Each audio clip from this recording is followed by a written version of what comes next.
नमस्कार मित्रांनो, मी पूजा आणि माझ्या यूट्यूब चॅनलवरती तुम्हा सगळ्यांचं खूप खूप स्वागत आहे. तर सकाळचा नाश्ता वगैरे करून मी आले होते वाडीत. कारण की वाडीमध्येच ना काहीतरी कार्यक्रम होता, म्हणजेच की मटणाचा कार्यक्रम होता आणि त्यासाठीच ना मी इकडे आले होते. तर इथे आल्याबरोबरच ना इकडे माझ्याकडे आजीने ना मटण शिजत घालण्यासाठी दिलं होतं. तर त्याच मटणाला ना तिने हळद आणि मीठ पण टाकून दिलं होतं आणि ते इथे मी मिक्स करून घेतलं. तर हेच मटण ना मी चुलीवरती शिजवणार होते, तर त्या अगोदर चूल पण पेटून घेतली आणि त्याचबरोबर ज्या पातेल्यामध्ये मटण शिजत घालायचं आहे ना, त्या पातेल्याला माती पण लावून घेतली. नको बस झाले एकच आण बारीक चुलीवरच बनवायचंय. तर इकडे मी सगळं मटण मिक्स करून घेतलं होतं. सगळ्या मटणाला मस्त अशी हळद आणि मीठ लावून घेतलं होतं. तर आता इकडे मी चुलीला जाळ पण लावून घेते, कारण की चूल तर पेटवली होती पण त्याचा जाळ विझला होता.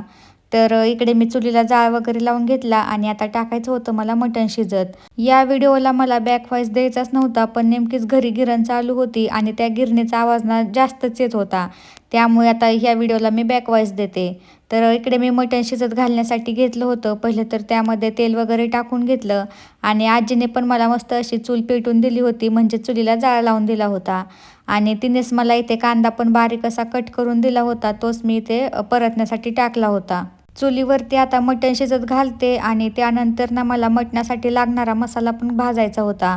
तर इकडे आता कांदे तर भाजून ठेवलेच होते अगोदरच आणि अजून जे काही काही लागणार होतं ना, ते सगळा मसाला मला काढून घ्यायचा होता.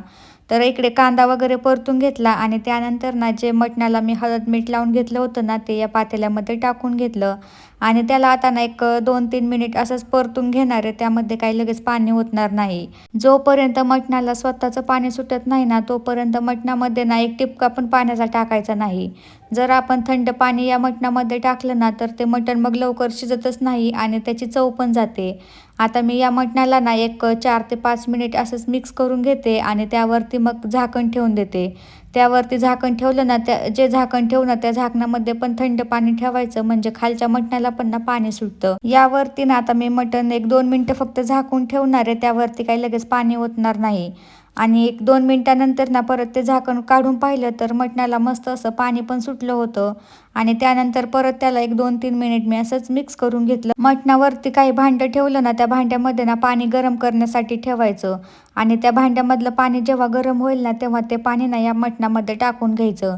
पण इकडे आजीने ना आधीच गरम पाणी करून ठेवलं होतं, त्यामुळे मग त्याच्यावरती मी काही झाकण ठेवलंच नाही आणि तिने जे गरम पाणी केलं होतं ना, तेच गरम पाण्याचे 2 ग्लास मी या मटणामध्ये टाकून घेतले. पण इथे मी थंड पाण्याचा थोडा पण वापर केलेला नाही आहे. जेवढं काही पाणी मी यामध्ये टाकले ना, तेवढं सगळं पाणी मी यामध्ये गरम करून घेतलेलं आहे. आणि आता याला परत मी एकदा मिक्स करून घेते. त्यानंतर मस्त असा चुलीला जाळ वगैरे लावून घेते आणि आता मटण शिजत घालण्यासाठी ठेवते. याच्यावरती झाकण ठेवून दिल्यानंतर ना याला अधूनमधून पण बघायचं, नाहीतर ते मटण ना उतू पण जाऊ शकतं. त्यानंतर इकडे मी मटणासाठी लागणारा मसाला पण काढून घेतला होता. त्यामध्ये इकडे मी खोबरं तळून घेतलं होतं, त्याचबरोबर जे कांदे चुलीत भाजले होते ना, ते पण तळून घेतले होते. त्यानंतर आलं, लसूण, त्याचबरोबर खडे मसाले आणि कोथिंबीर. तर इकडे चुलीवरचं मटण पण मस्त असं शिजलं होतं आणि तेच ना मिठाचं मटण मी इथे काढून ठेवत होते. त्याचबरोबर ना मी सगळा मसाला पण मिक्सरवरती बारीक करून ठेवला होता. मटण शिजेपर्यंत ना सगळा मटणाचा मसाला पण मी तयार केला होता, म्हणजेच की सगळा मिक्सरवरती बारीक करून ठेवला होता. आणि त्यानंतर ना हे मटण शिजल्यानंतर ते मी दुसऱ्या पातेल्यामध्ये काढून घेणार होते आणि मटणाची भाजी बनवणार होते. भाजणार नाही ना. भाजत हे त्याची वाफ लागते डोळ्याला ना.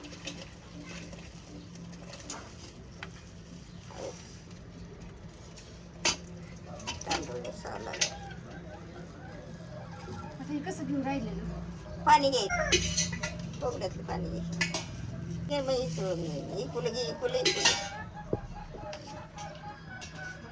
सगळं मटण शिजलेलं मी दुसऱ्या पातेल्यामध्ये काढून घेतलं आणि त्यानंतर ना मटणाच्या भाजीसाठी लागणारा सगळा तिखट मसाला ना इकडे मी काढून घेत होते आणि त्याचा तर काही मला अंदाजच येत नव्हता.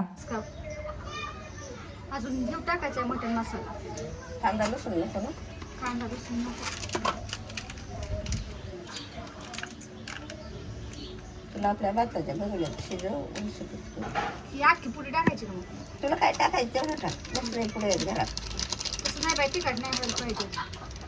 भात झाला आणि तूप टाकते आता.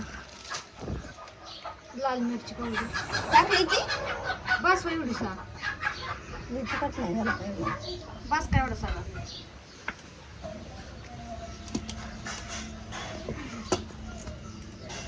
तेल बघा आता किती टाकायचं तसंच वच तरी आली पायावर. ह्याच्यात लय हाय वाटलेला मटणाच्या भाजीसाठी लागणारा तिखट मसाला पण मी काढून ठेवला होता, पण त्याचा काय मला लवकर अंदाजच येत नव्हता किती घ्यायचा किती नाही ते. कारण की मटण पण जास्त होतं आणि जास्त मटणाची भाजी ना मी पहिल्यांदाच बनवत होते आणि जसा काही अंदाज आला तसं त्याच अंदाजाने मग मी ते सगळं तिखट काढून ठेवलं होतं. तर दुसरीकडेच ना मी पातेल्यामध्ये तेल ओतून घेतलं आणि त्यामध्ये ना पहिलं तर खोबरं आणि लसूण परतण्यासाठी टाकलं होतं, म्हणजेच की ते आधी मी तळून घेतलं. म्हणजे जास्त बारीक पण नव्हतं केलेलं, फक्त असं मोठं मोठं ते आजीने मला ठेसून दिलं होतं आणि तेच मी ना यामध्ये टाकून घेतलं होतं.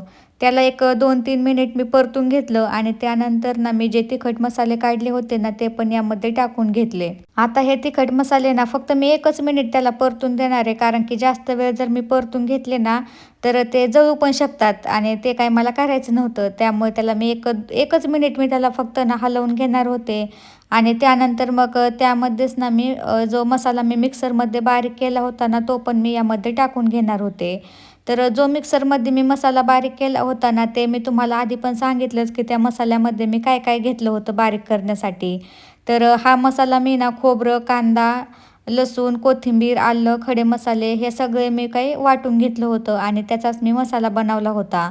त्याचबरोबर आजीने ना दुसरीकडे सूर पण बनवला होता आणि तो पण यामध्ये टाकायचा होता.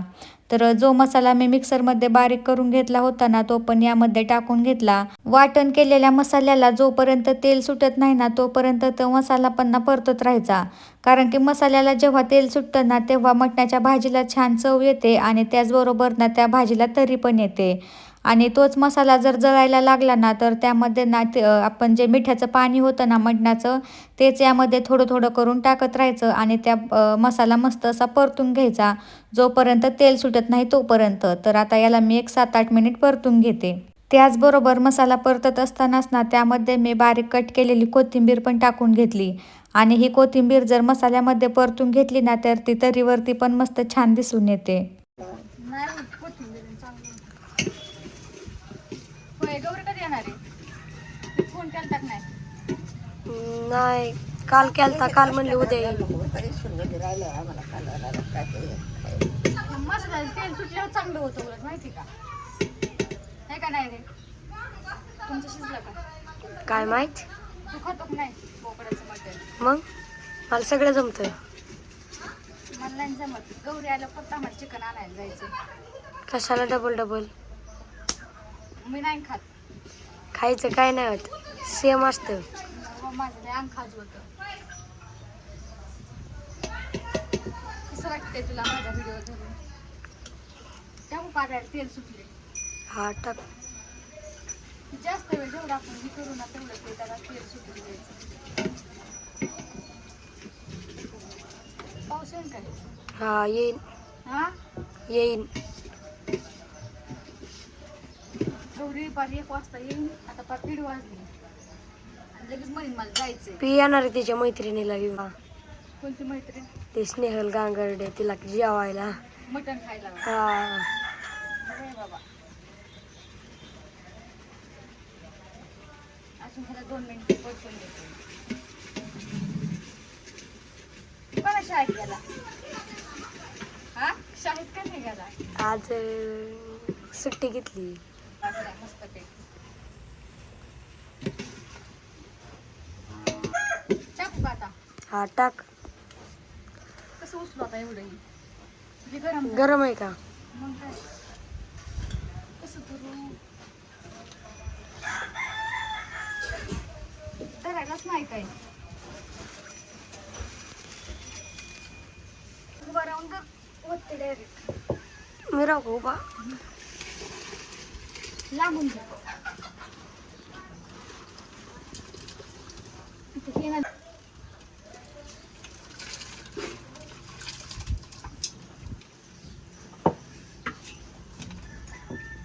बसलं का? बघ किती छान तरी आली. मी केलंय म्हणलं. अगं हे करायचं इशू कालवायचं त्यात थांब नाही थोडंसं टाकू जाणार पाणी. घेऊन घे बघूलं लय गरम झाले.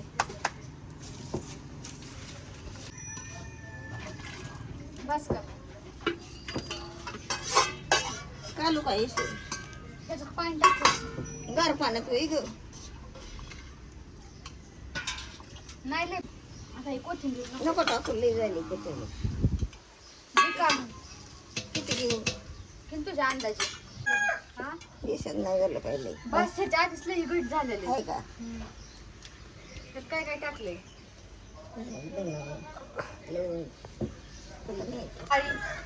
डाळ बाजरी दादा चिकन दाखव आपलं मटण किती तरी आले बघ.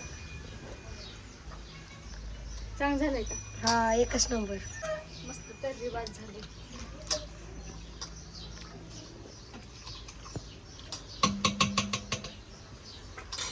दे झालं का. उरल्याचं काय करायचं आता. अयो लोक जवळ नेत्यात कालवणाला मसाला ये सुरू आहे काय तो. हा. किती जवळ नेत्यात लोक झालं का.